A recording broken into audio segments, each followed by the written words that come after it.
Thank you. Let's talk about youth and women now. Youth Agenda has done an analysis on your various manifestos with respect to the matter of youth.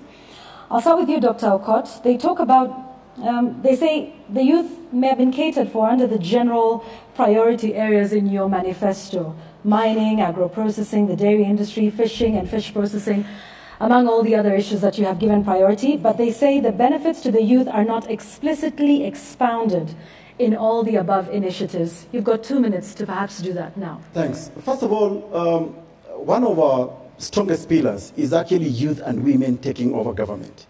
We are making a differentiation on the use of empowerment. This word empowerment has been used for the longest time.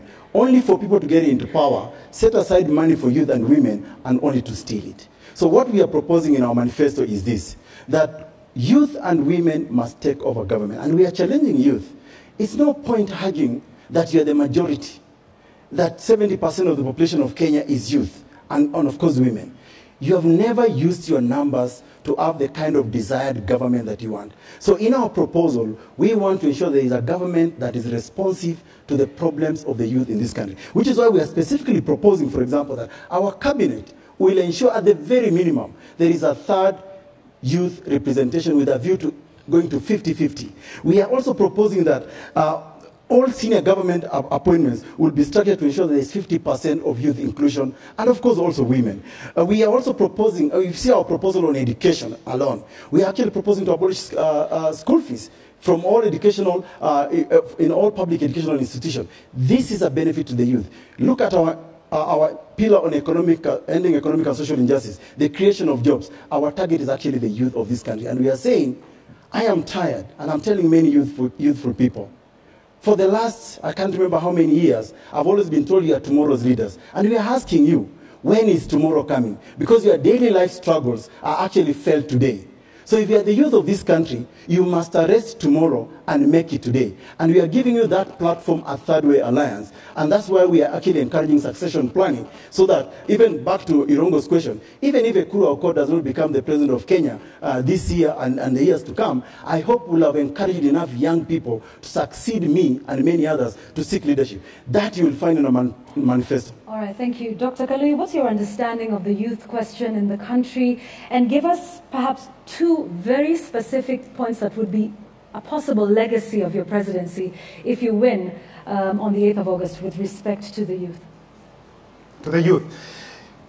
If you want to talk about a problem, you can as well start showing results. Again, I brought to you Mr. Muthiora Kariara, someone I've worked with, we have spoken to, and the Kenya has fallen in love. And we are trying to make sure that if I'm talking about the youth, I'm showing results. There you have it with Muthiora.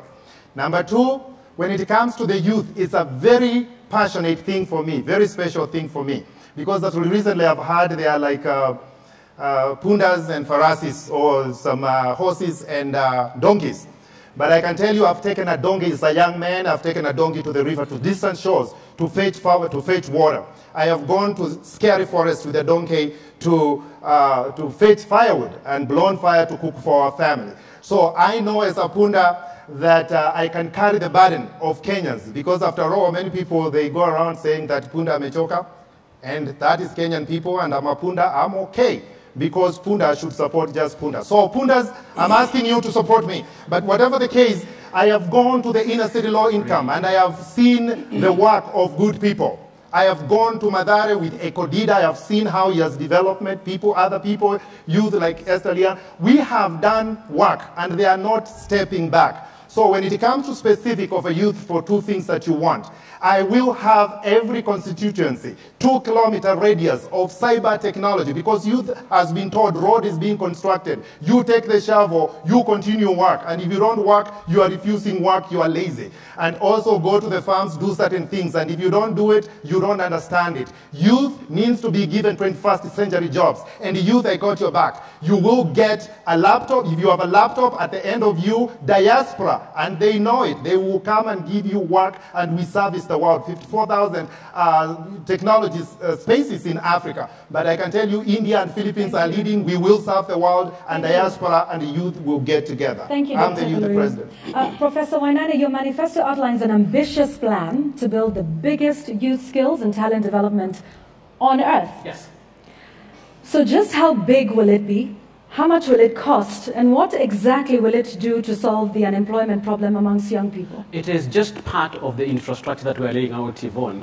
It is not the only infrastructure that we're laying out. We said that it is our flagship project. But in terms of laying out youth development and support infrastructure, I agree with you. We have a robust and we have an ambitious plan. I will remind you, Yvonne, Dr. Julius Nyerere was the president of Tanzania, and he said, dhamana ya taifa ni kuwa na vijana wenye malezi bora, siha njema na bongo kali. That is what our manifesto is based on. The understanding that we have to start looking at our youth as the biggest resource that we have. So, you ask, what are we going to do about the youth? Number one, we need to change the paradigm of approaching youth in this country. For the last 54 years, the successive governments have dealt with the issue of youth as a problem to be solved. So that when they are listing down their problems, youth is in that list. And what we are telling them is that youth is not a problem to be solved. It is a resource to be developed. And that is why we are going to invest in a vast youth development and support infrastructure, the Youth Skills and Talent Development Center just being one of those centers. That's number one. Number two is a question of representation. It is ridiculous to have 70% of the population unrepresented. And what we have said is that we are going to amend Section 7, Section 8, and Section 11 of the Constitution, so that we can achieve 50% representation of youth, 50% representation of men, and 50% representation of women. What the Youthify and Modernized government, Yvonne, is trying to do is not only have youth as a resource, but make this